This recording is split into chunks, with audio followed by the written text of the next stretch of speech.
How's it, guys? We're back. We're going to do a quick video for my buddy Bo in Colorado. And we're going to show how to, this is all scrap stuff, so this is all test material, but we're going to show the process of using a carbon fiber rod trussed into the neck, and then using that to center the fretboard on the neck so you don't have to use pins from the top. So these are, I don't have a current neck that I'm working on right now, so we're just going to use this as an example. All right, so here's a fretboard right here. You can see it's already bound, but of course when we start, we're going to use a fretboard blank without the taper.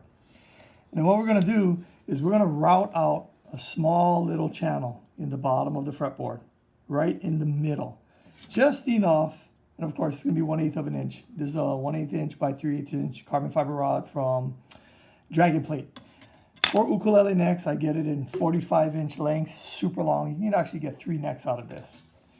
All right, you're also going to route out, which we can see in this neck right here, the channel for the carbon fiber rod inside the neck blank. Now this one is a scrap neck right there. That channel actually came out too small, so we're just going to use this one from a scrap neck. But when we route it, we're not going to route it all the way flush in. We're going to leave it a little proud at the top.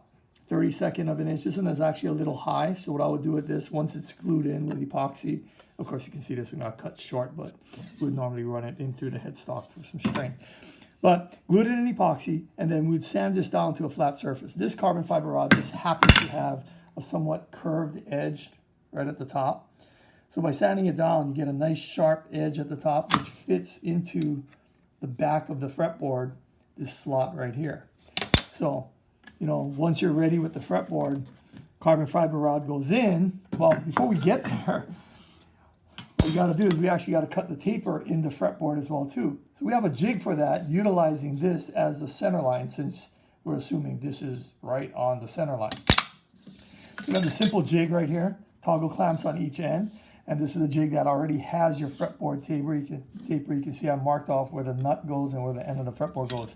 You see this fretboard actually has a nut that sits inside, kind of like a fender, kind of like Fender does theirs. So it'll sit inside here, clamp it down.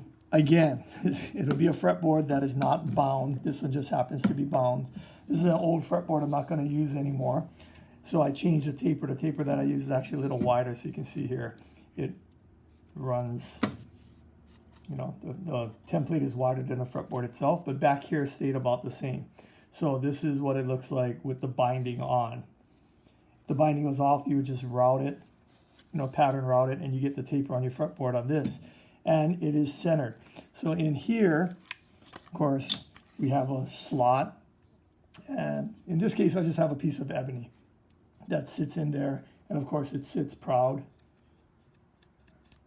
right there. So the fretboard doesn't move when you're routing the taper. All right. Same concept. Once this goes into the neck, fretboard goes, when you're ready to glue it on, of course you're going to have the scarf joint on. For me, I actually have the veneer glued on already, and this goes on, slide it up to the veneer, butt it up, and it, of course this is not set properly yet, but you sand down the top, and this does not move. The only thing you have to control is back and forth moving. You don't have to worry, which is super easy when gluing down the fretboard. You don't have to worry about any lateral movement, moving side to side. All right, guys, that's it. How to utilize the carbon fiber rod to center your fretboard when gluing it onto your neck. Aloha.